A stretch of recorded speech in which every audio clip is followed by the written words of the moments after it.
Olá, para você que nos escuta, seja bem-vinda, bem-vindo a mais uma programação do projeto DRSOL Cultural. DRSOL é a homenagem do SESC ao famoso pregão maranhense que faz parte da memória afetiva do nosso povo, o que inspirou esse projeto para impulsionar a cena artística local, levando ações culturais em formato online para os diversos públicos.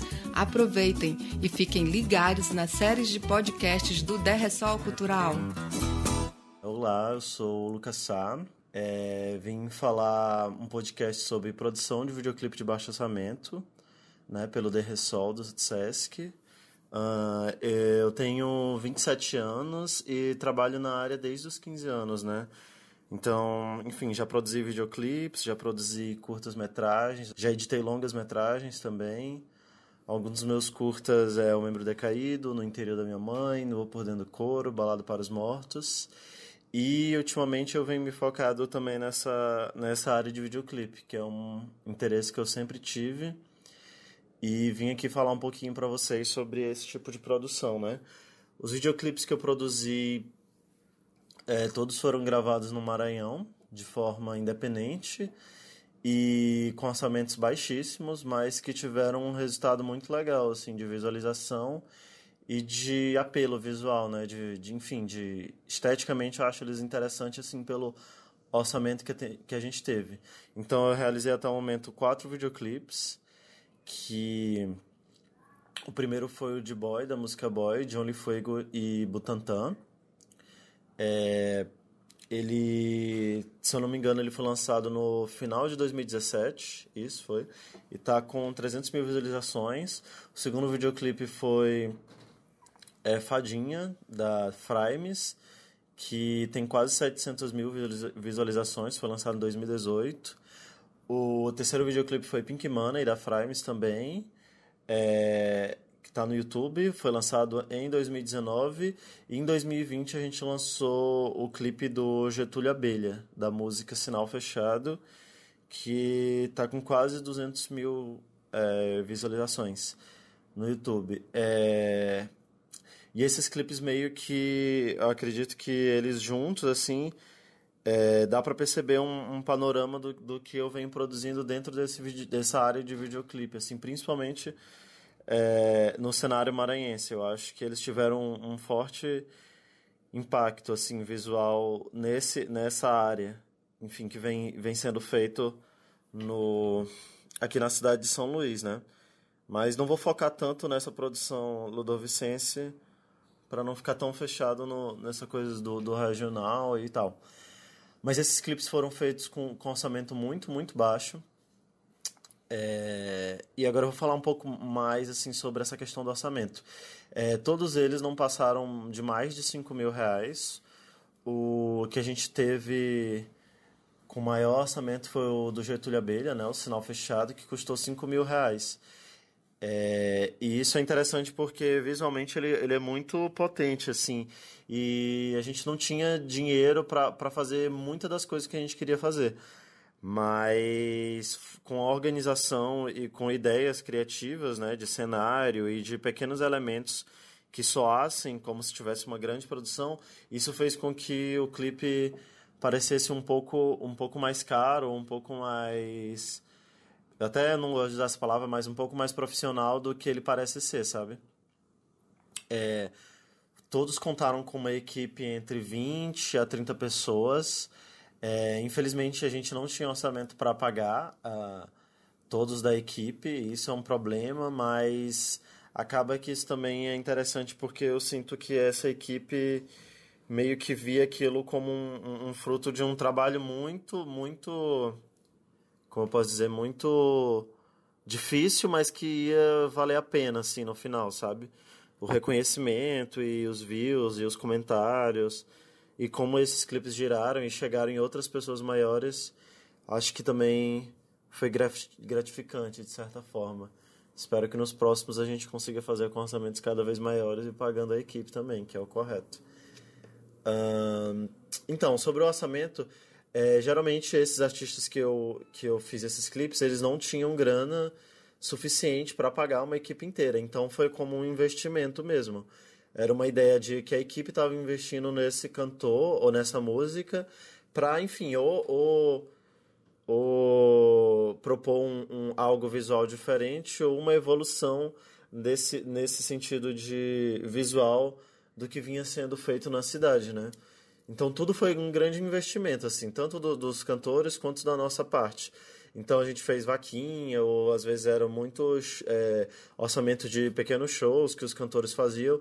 Então a gente não tinha uma grana suficiente para fazer tudo que a gente queria. Mas é isso, assim, as pessoas acham que o clipe, enfim, custou muito mais do que ele custou, mas foi um orçamento bem curto. E isso, de certa forma, prejudica o resultado final, mas também eu acredito que essa falta de orçamento meio que estimula uma criatividade que às vezes a gente fica um pouco preso quando tem um orçamento maior, sabe? Ou quando está envolvido com dinheiro. Então, às vezes, essa falta de orçamento meio que, não sei, se libera uma adrenalina ou uma coisa acelerada nas pessoas da equipe, em mim, no próprio cantor, que a gente vai tendo ideias, um surto de ideias que deixa a coisa um pouco mais elaborada do que ela deveria ser com o orçamento que a gente tem. Então é sempre bom perceber que essas limitações têm seus problemas negativos, né? Enquanto, enfim, figurino, arte, pagar a equipe, condições melhores de trabalho, mas também eu acredito que isso libera um outro lado positivo, né? Que é esses surtos de criatividade e de cansaço, assim. Às vezes esse cansaço de gravar coisas com orçamento muito baixo, meio que... Não sei, não consigo explicar direito, mas meio que libera uma sensação de poder criativo maior. Não sei explicar muito bem e não sei se eu estou correto sobre isso, mas enquanto a mim meio que acontece isso. Mas só reforçando, por favor, cada vez mais, tentem editais, tentem conseguir orçamento para fazer a coisa profissional e pagando todo mundo direitinho. Até porque cansa fazer sem. Então isso é só um resumo de quanto custou esses clipes. Então, agora eu vou falar um pouco sobre o roteiro de um clipe de baixo orçamento, né?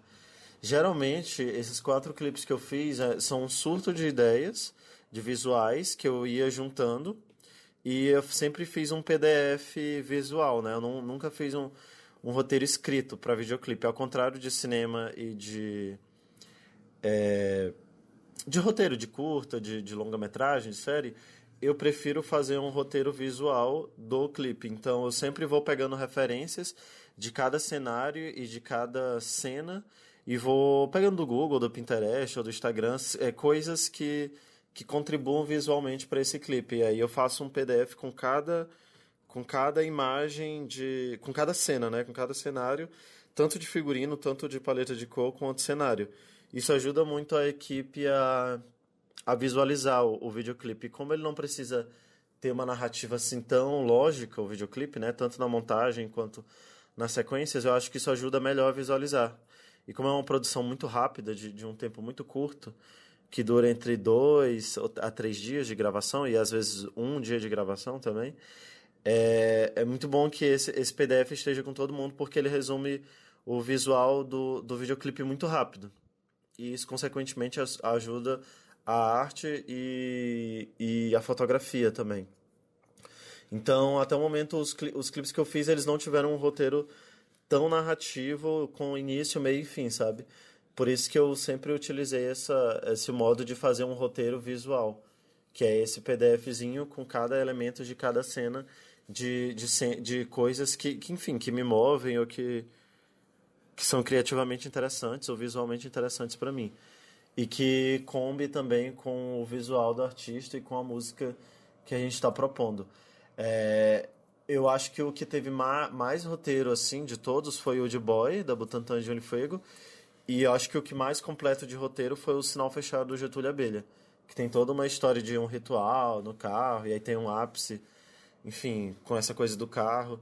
Então esse eu poderia ter feito um roteiro escrito, mas ainda assim eu preferi fazer esse roteiro visual. Ou se melhorar, se for melhor mesmo, e se tiver tempo, e se estiver disposto, é mais interessante fazer esse roteiro visual e o roteiro escrito. Geralmente tem clipes que são mais cinematográficos do que outros, então tem uma narrativa lógica de montagens, de decupagem, de tipo a pessoa sai dessa porta e corta, ela tá saindo de outra porta e tudo mais. E aí esses roteiros que são uma historinha mais bem decupada, é melhor ter também o roteiro escrito. E se for uma coisa muito complexa, que envolve efeitos especiais ou uma decupagem bem narrativa de cinema, também é interessante fazer um storyboard, que não precisa ser muito detalhado esse storyboard, mas também já ajuda todo mundo do clipe a visualizar. Porque diferente do cinema, o clipe é muito mais livre, sabe? De se gravar e de se fazer. O próprio ambiente do set é um pouco menos estressante do que de cinema. Então, eu acredito que quanto mais informações esse clipe ter de objetividade, por isso que eu uso bastante esse PDF de imagens, é mais fácil de todo mundo da equipe se integrar e entender o que vai ser feito no final, sabe? Para todo mundo entender o que está sendo feito. Então, isso facilita muito o trabalho no momento de gravar e de todo mundo da equipe estar em sintonia. Uma coisa também que é interessante desses clipes que a gente fez, que foram bem baratos, assim, do orçamento, é a utilização de cenários, né? Como a gente gravou tudo aqui em São Luís do Maranhão, São Luís tem vários cenários e vários locais que permitem, enfim, uma inovação de linguagem e de visual também.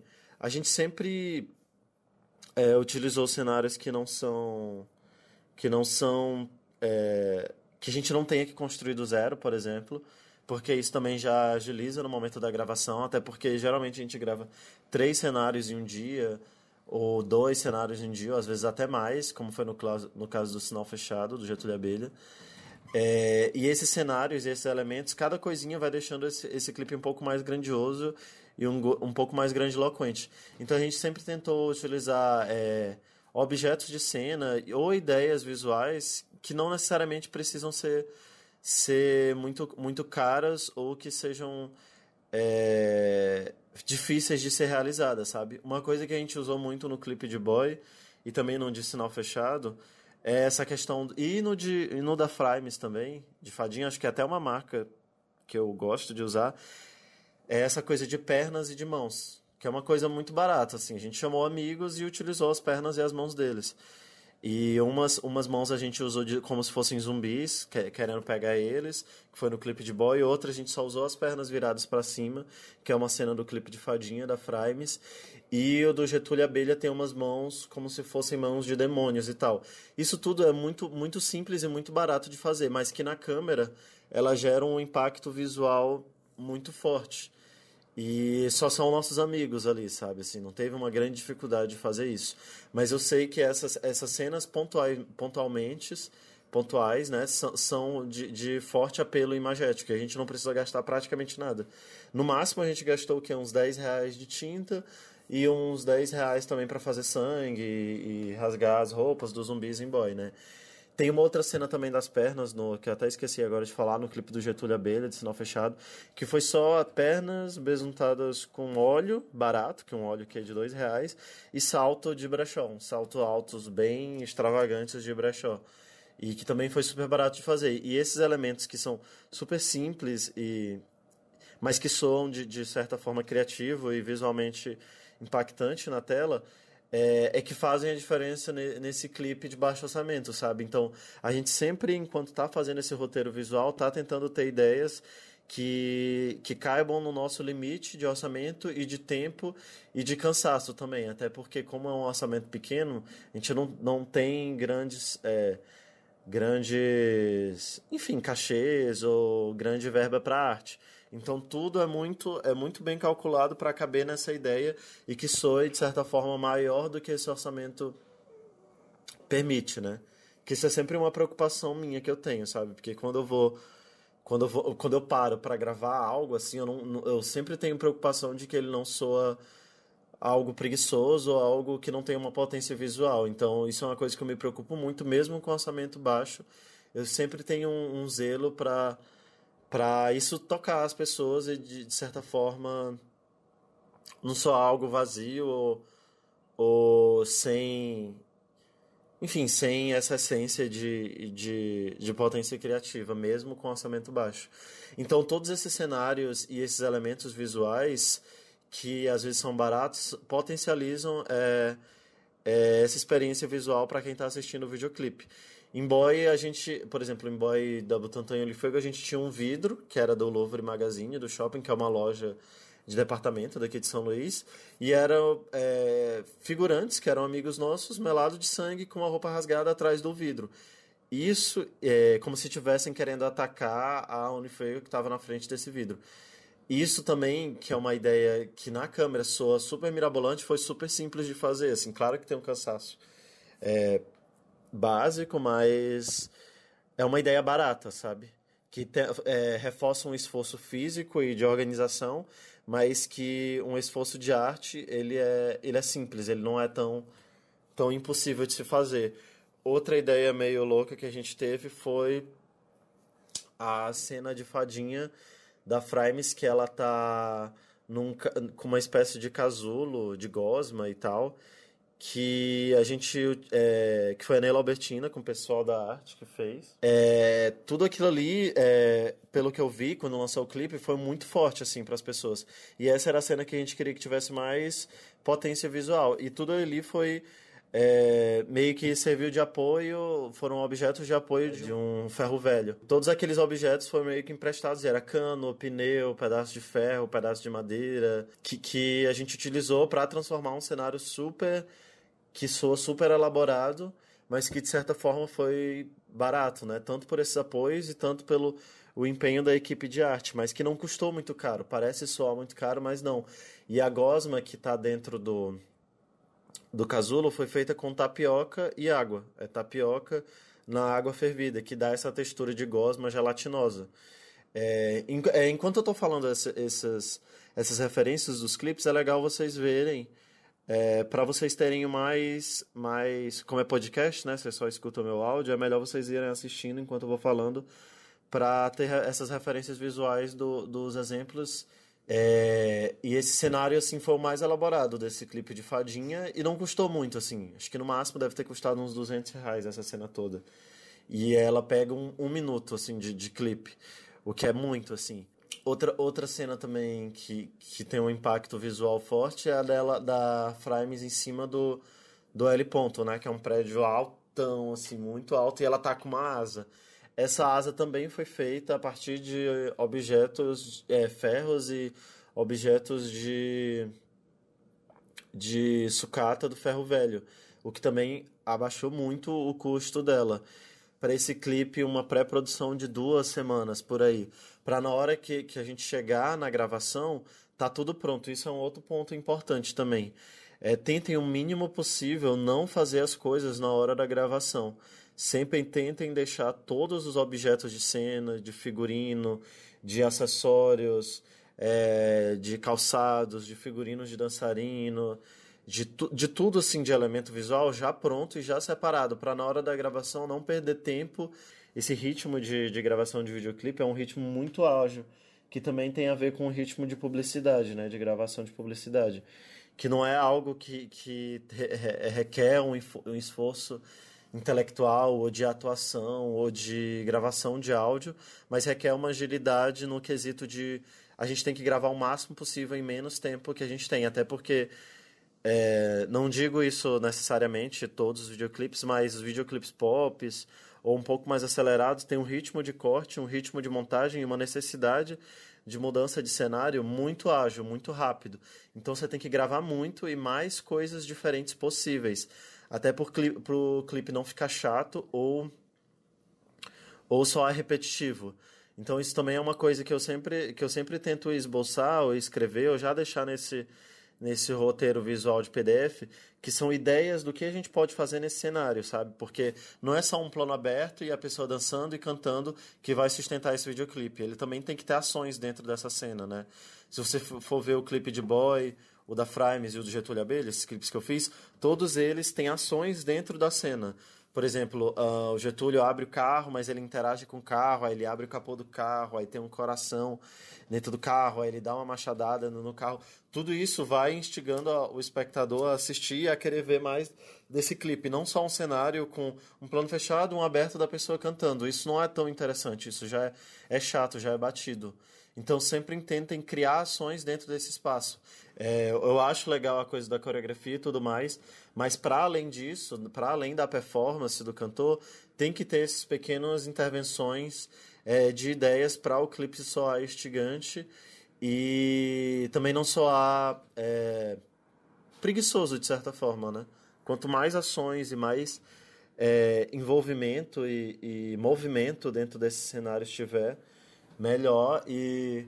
E aí também a gente dribla essa ideia de que é de baixo orçamento, então é pobre, é pequeno, é preguiçoso e tal. Não, é de baixo orçamento, mas a gente tem toda uma desenvoltura na hora de dirigir, na hora de montar e na hora de gravar e na arte, que dribla essa ideia de que é de baixo orçamento, então tem que ser um clipe pequeno ou que tenta caber no que pode ser feito, sabe? A equipe do videoclipe, né? A equipe desses videoclipes que eu realizei, desses 4, gira em torno entre 20 a 30 pessoas. O que teve maior equipe foi o do Getúlio Abelha, o Sinal Fechado, que eu acho que no todo, não só na produção, mas na pré-produção e finalização do clipe, né? Eu acho que girou em torno de 33, 35 pessoas. Grande parte da equipe era do Maranhão. E eu sempre tento escolher pessoas que estão em volta do meu convívio. Não necessariamente precisa ser pessoas que trabalham com cinema ou com audiovisual. Mais da metade da equipe que a gente trabalhou no começo desses clipes não trabalhavam com audiovisual necessariamente. Eram só pessoas interessadas, mas que a gente sabia que tinha um potencial artístico que poderia integrar e fazer esse clipe ser um pouco maior do que ele é, sabe? E é interessante isso, porque várias dessas pessoas começaram a seguir essa carreira de audiovisual por conta desses clipes, não só dos clipes, mas por conta de curtas-metragens que entrou, ou de longas-metragens. Falando num cenário mais nordeste, tipo Maranhão, Piauí, enfim, e outros estados, não tem um polo audiovisual tão fortificado. Então, grande parte das equipes também são formadas por pessoas que não trabalham em audiovisual, mas que são pessoas interessadas na área. E geralmente são amigos ou pessoas muito próximas. Então, todos esses clipes são pessoas que estão ao meu entorno e conseguem entender a minha visão do que eu quero sobre esses clipes. Porque, enfim, por conversas informais ou por convívio, as pessoas conseguem entender o que cada diretor, o que cada clipe, o que cada cantor, do convívio do próprio cantor também, do que essas pessoas querem, entendeu? Isso é muito importante. Essa equipe está em sintonia para o visual do clipe ter uma unidade potente e que seja uma unidade que faça sentido, tanto de cor, quanto de roteiro, quanto de visual.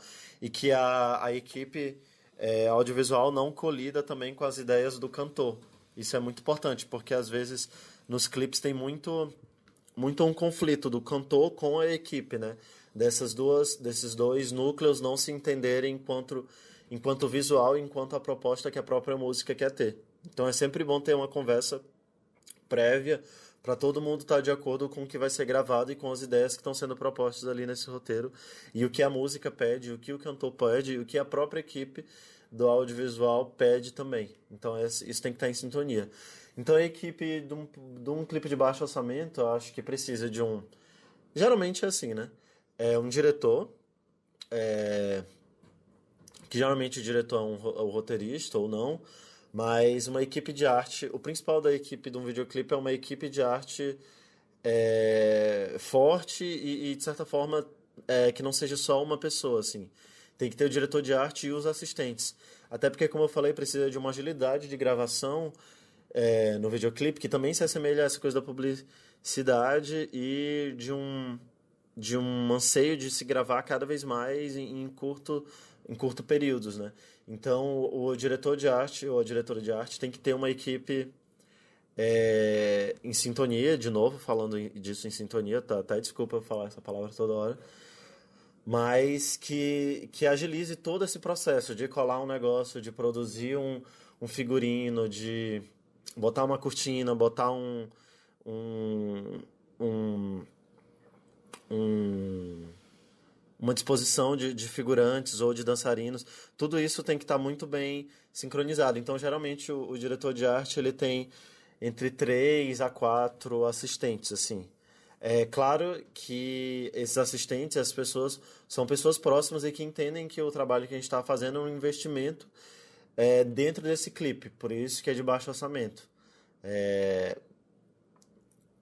outra função importante também é o diretor de fotografia, porque querendo ou não, o clipe ele é muito arte e fotografia, é basicamente isso, assim. E a performance do cantor, mas aí já é uma coisa pessoal do próprio artista. Mas a fotografia e a arte são as equipes principais dentro de um videoclipe.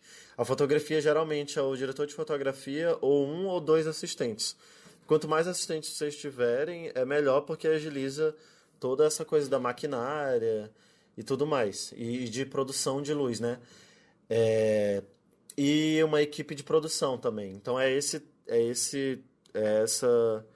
essa grade de equipe, né? O diretor, que geralmente é o roteirista, o diretor de arte junto com assistentes, o diretor de fotografia junto com assistentes e produção.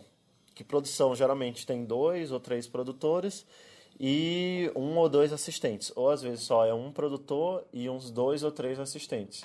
Que também essa equipe de produção é muito importante para fechar locações e às vezes correr atrás de perrengues que estão acontecendo no meio da gravação, apoios, né, patrocínios e também essa questão da alimentação, que é muito importante, porque a equipe com fome é péssima, assim, todo mundo trabalha mal, então essa produção ela sempre vai estar cuidando desses perrengues, dessas divindades e dessas coisas que devem ser pré-autorizadas, principalmente cenários e às vezes objetos de arte emprestado ou organização de figuração.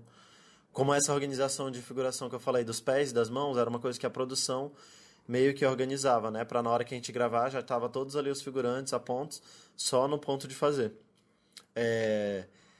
Geralmente não é para acontecer erros, mas como é um clipe de baixo orçamento, sempre vai acontecer erros, sempre vai acontecer correria.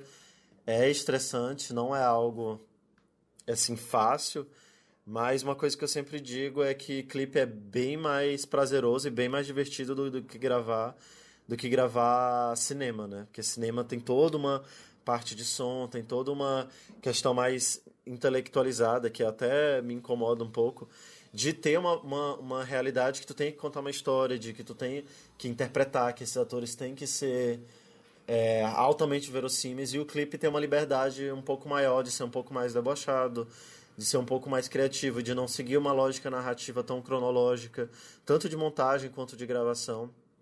Então, um pouco para mim essa diferença de cinema e videoclipe é que o clipe é um pouco mais livre assim de se fazer e um pouco mais divertido também.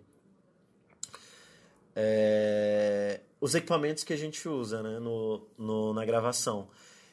Geralmente a gente usa câmeras DSLR.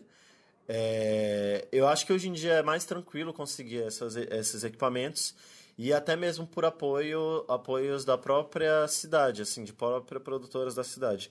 Esses que a gente gravou, a gente conseguiu apoios da cidade e a gente gravou com a Sony 7S. O de Boy, o de Fadinha da Frames e o de Pink Money da Frames foi com a Sony 7S, que tem uma qualidade ótima, ela grava em 4K.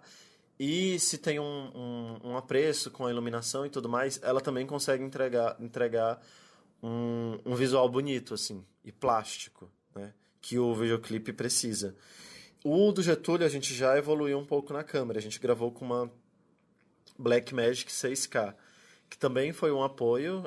Enfim, a gente pagou um valor para alugar ela, mas foi um valor bem mais barato, que foi um apoio de uma produtora daqui. Então sempre é bom entrar em contato com essas produtoras da cidade, que a equipe tem afinidade e tudo mais, porque às vezes elas podem apostar no seu clipe e entender que a ideia é uma coisa legal e que pode agregar no portfólio dessa própria produtora que está apoiando o projeto. Então sempre é uma conversa, sabe? De pegar um equipamento ali de um amigo, uma câmera de uma produtora e tudo mais, e ir juntando essa estrutura de equipamento do videoclipe.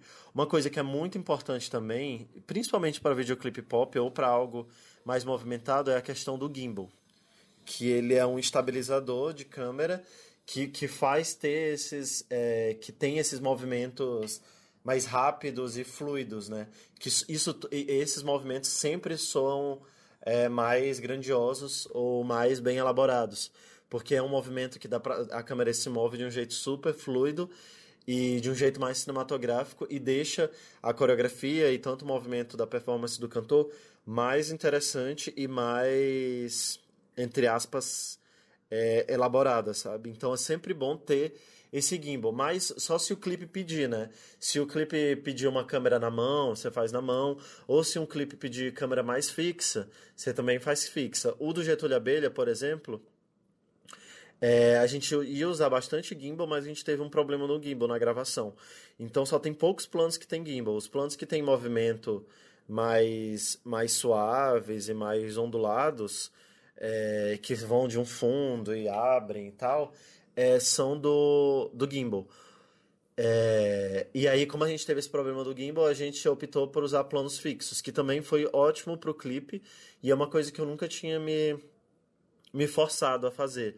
Mas acho que 80% do sinal fechado de Getúlio Abelha são câmeras fixas, e o cenário na frente é todo formado, né? Todo elaborado. E acho que 20% é no gimbal. Mas também o gimbal é importante para ponto de corte. Porque cortar de plano fixo para plano fixo é um pouco mais chato e um pouco mais... não é tão atrativo no olhar do espectador. Então esse gimbal também dá esse movimento para soar esse clipe um pouco mais sinuoso no olho de quem assiste, né? Do espectador. Então é muito importante ter a escolha da câmera. A 5D Mark III também, Mark III, ela é muito boa para gravar, mas geralmente a gente usou nesses clipes que a gente realizou e teve um resultado muito legal, foi a Sony 7S e essa Blackmagic 6K. E também sempre acompanhado do gimbal, tripé. A luz, eu já não posso falar tanto, porque eu não entendo muito, assim, mas sempre evitem usar luz de LED, assim. Sempre tentem evitar a luz de LED, porque ela não é uma luz bonita, não fica visualmente assim tão cinematográfico ou tão elaborado quanto necessita. Então, sempre tentem evitar a luz de LED. E dependendo do clipe ou não, tentem reforçar bastante a luz, porque é a luz que vai deixar esse clipe mais plástico, ou mais colorido, ou mais obscuro. Se você quiser uma coisa mais contrastada, enfim, se o clipe pedir. Então sempre tentem entender o que o clipe pede, o que o roteiro do clipe pede, para entender que tipo de luz e que tipo de recorte de luz vocês vão fazer. Desculpa. Mas para clipe pop, por exemplo, os da Frames, que eu até indico vocês assistirem, é tudo muito colorido e muito claro, porque a estética da Frames pede isso, né? Ela pede brilho, ela pede luz, ela pede menos contraste possível, menos sombra possível. Então ali no da Frames sempre era uma luz mais chapada e mais publicitária possível, sabe? No do Getúlio Abelha, Sinal Fechado, que é um clipe que a gente usou muitas referências de filmes de terror, a gente sempre usou uma luz mais recortada e mais escura. Sempre tem partes mais contrastadas e outras mais iluminadas, mas sempre é a sombra e o contraste que meio que dita o clima que esse clipe vai ter. Então, como tinha essa coisa do filme de terror, a gente optou por usar essa como eu posso dizer, essa coisa de contraste do escuro com o claro. Agora eu vou chamar a convidada do podcast, que é a Neila Albertina, que fez a arte da maioria dos meus clipes. Ela fez a arte de Pink Money, da Frames, de Fadinha, da Frames também, e de Boy, da Only Ferg Butantan. Então, vou convidar a Neila para falar um pouquinho aqui sobre a experiência dela. Olá, pessoal. Eu sou Neila Albertina, estou compartilhando com o Lucas um pouco dessa conversa. Eu estudei na Escola de Cinema do Maranhão e foi aí que eu abri que eu comecei a pensar em trabalhar nesse mundo de fazer cinema. Fiz primeiro direção de fotografia, um FIC, e depois comecei a estudar, fiz o curso de cinema, que tem 1 ano, etc. Eu não me lembro exatamente agora, desculpa, qual que é a modalidade do curso. Mas, enfim, a partir da escola de cinema foi que eu comecei a trabalhar com muitos curtas independentes que a gente fazia dentro mesmo da escola. Comecei a trabalhar com o Lucas fazendo os videoclipes. Depois desses curtas foi que eu comecei a trabalhar com longas, né? Então, trabalhei passei por várias áreas do cinema, já fiz blogger, já fiz... o que mais já fiz? Assistência de arte, já fiz até som, que não sei como, mas já passei... Até atuar, tu já fez. Ah, atuar, sim!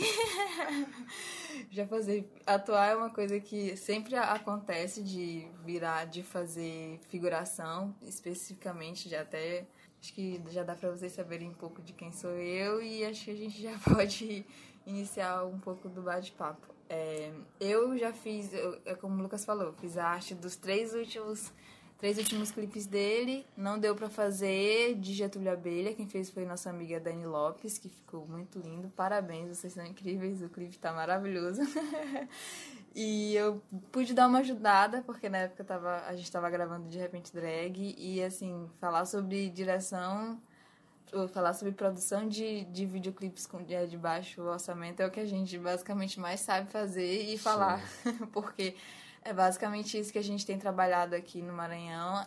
Não é o ideal, de verdade. A gente não quer continuar trabalhando dessa forma, porque a gente faz clipes incríveis. Posso dizer incríveis, né? Porque para ser sem de baixo orçamento ou orçamento zero, Sim. É incrível o trabalho que a gente acaba fazendo. Mas a gente faz querendo fazer com orçamento, sabe? Então, o nosso trabalho... A gente não tá... É bom deixar claro que a gente não tá endeusando a produção de baixo orçamento, como se isso fosse uma coisa incrível. A gente tá fazendo, mas para mostrar que, olha o que nós fazemos com baixo orçamento, então, o que nós conseguiríamos fazer com grandes orçamentos, sabe? Então, a gente se desafia, porque aqui uma dificuldade que a gente tem, principalmente para fazer direção de arte, a variedade de materiais é muito pouco. Aqui a gente não tem muito, como eu posso falar, materiais em sentido de aviamentos, tecidos e de coisas diferentes que a gente possa usar para compor cenário, para fazer figurino de ator, de tintas específicas, luz, coisas... Desse tipo, aqui a gente tem além dessa dificuldade de já trabalhar com pouco orçamento, a gente não tem uma variação de materiais, de fornecedores. É sempre muito complicado trabalhar com esse tipo de coisa. Precisar de uma coisa para usar na quarta e falar para o fornecedor que vai usar na segunda, porque em qualquer momento parece que a coisa pode não acontecer, não dar certo. Então você já tem que trabalhar contando com isso, contando com o furo das pessoas, com o atraso e etc. Então é muito chato.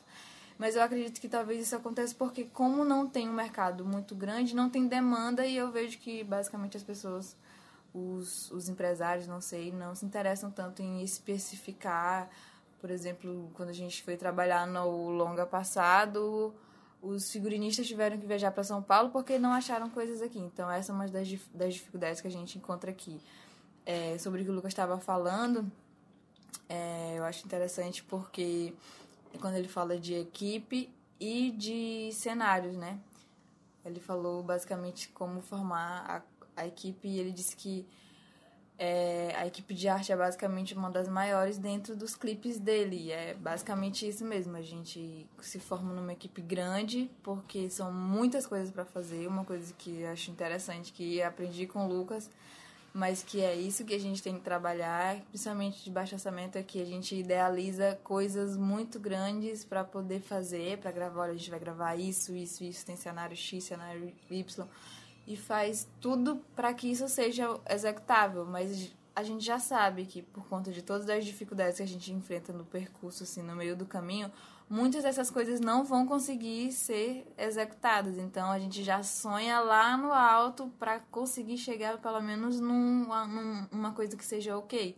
A gente tá sempre se lamentando. Nossa, mas não deu de fazer isso, não deu de fazer aquilo, não deu de fazer isso. Mas, beleza, não deu porque a gente tinha as nossas limitações. Mas o legal é isso, é sempre trabalhar pensando no máximo que a gente pode dar de efeito visual, de cenários interessantes, figurinos diferenciados e etc. Sim, isso é uma coisa muito doida, porque eu acho que a gente percebeu essa dificuldade no clipe de Fadinha da Frames. Eu acho que foi o que mais a gente percebeu, né? Sim. Porque a gente tinha ideias muito... Inclusive, assistam o clipe para vocês entenderem do que a gente está falando. Exato. Mas a gente tinha ideias muito grandes, a gente queria soar muito grande, mas com um orçamento pequeno. E como Neila falou, várias ideias que a gente tinha não ficaram 100%. Algumas não deram certo, mas às vezes tem outras que davam até mais certo do que a gente imaginou. Sim. Muitas das vezes esse não controle de tudo também meio que surpreende a gente. E às vezes fica até mais interessante, mais bonito do que a gente tinha imaginado, né? Sim. Uma coisa que eu acho legal é que no videoclipe da Frames, coisas que surpreenderam, por exemplo, a gente falou em fazer a asa, né? Uhum. A gente fez ela praticamente do zero. Trabalhou com tudo que tinha dentro das possibilidades de um sucatão, de um ferro velho que a gente encontra ali na ilhinha, né? E assim, a gente fez ela basicamente do nada. Foi o moço que a gente desenhou, fez o desenho, disse qual o tamanho que a gente queria, fez uma escala, passou para ele, e o valor que a gente pagou foi a mão de obra dessa pessoa, do ferreiro, que fez mesmo tudo manualmente, mas o restante, a costura, o tecido, a mão de obra, de estar todo mundo lá fazendo. Sim. Foi uma coisa que soa fácil, porque não é uma coisa tão complicada, mas que leva tempo, leva mão de obra de muita gente. E assim, no clipe fica uma coisa muito interessante. E não foi uma das coisas mais... Talvez tenha sido uma das coisas mais caras, digamos assim, de todo o clipe. Porque a gente teve que pagar para outra pessoa fazer. E é interessante também, uma coisa que eu já percebi, que estava analisando nesses nossos trabalhos, é que a gente começa com uma equipe fixa aqui. Essa equipe está sempre trabalhando com a gente na pré, mas ao longo do tempo, como as pessoas... como a gente demora um pouco para gravar, tenta não demorar, demora se tiver alguma locação que tenha que a gente tenha que se adequar a ela, algumas pessoas vão entrando para poder ajudar nessa produção. É o caso de tipo... Ao longo do processo vão aparecendo pessoas que vão integrando a equipe do nada. Isso. E isso é legal, porque muita gente vê a gente produzindo e quer realmente participar. E como o Lucas falou, muita gente nunca teve contato com isso e acaba vendo o que está acontecendo e fala assim, olha, se vocês precisarem de ajuda, vem. E a gente está sempre muito aberto para todas essas pessoas. Sim. Principalmente se a gente sabe que a pessoa tem afinidade na área, se ela tem habilidades que possam realmente contribuir para isso, para o que a gente está fazendo. Uma coisa que, para mim, eu falo sempre que é muito difícil trabalhar com direção de arte aqui, justamente porque a gente não tem uma formação específica para isso. Eu não sei exatamente como que tá o cenário atual sobre cursos de cinema aqui. Sei exatamente o que eu estudei lá na escola de cinema, sei que tem também Cine Lume, sei que tem também... um curso na UFMA, mas que eu não sei exatamente como é a grade e etc. Então, assim, a formação de cinema, de audiovisual aqui é uma coisa bem... precária, eu acho. Exatamente. Então, assim, só que isso não como impossibilita. Não impossibilita disso acontecer, das produções pessoas acontecerem. Exatamente, é isso que eu estava querendo dizer. Então, assim, ver pessoas que querem participar e ver que estão acontecendo e a gente sabendo que a gente pode abrir espaço para essas pessoas agregarem com a gente é uma coisa muito boa. E eu faço muito isso, por exemplo. Eu sempre estou catando pessoas para poder participar da minha equipe de arte. Tem umas pessoas que eu já trabalho com elas há um tempo, porque o trabalho realmente funciona. É aquela pessoa que você já está trabalhando ali há muito tempo. Tu olha para ela, ela já entende o que tu quer, já sabe como é o teu tempo, o que tu precisa, e etc. Mas é muito difícil, porque basicamente como a gente não tem essa estrutura de serviços, acaba como que parece que a gente está criando um espaço ou descobrindo um modo de trabalhar, ou sei lá, fazendo algo que não tem outra pessoa. Por exemplo, aqui eu queria ter tido a possibilidade de ter trabalhado e ter aprendido com outra pessoa que pudesse realmente mostrar os caminhos das pedras para mim. Por exemplo, olha, eu estou lá de assistente várias vezes até conseguir chegar no lugar de dirigir arte, mas realmente não consigo. A gente não consegue encontrar tantos, como que eu posso dizer? Tipo, chefes de equipe, assim, que... Isso. Tipo, mentores Isso. de cada...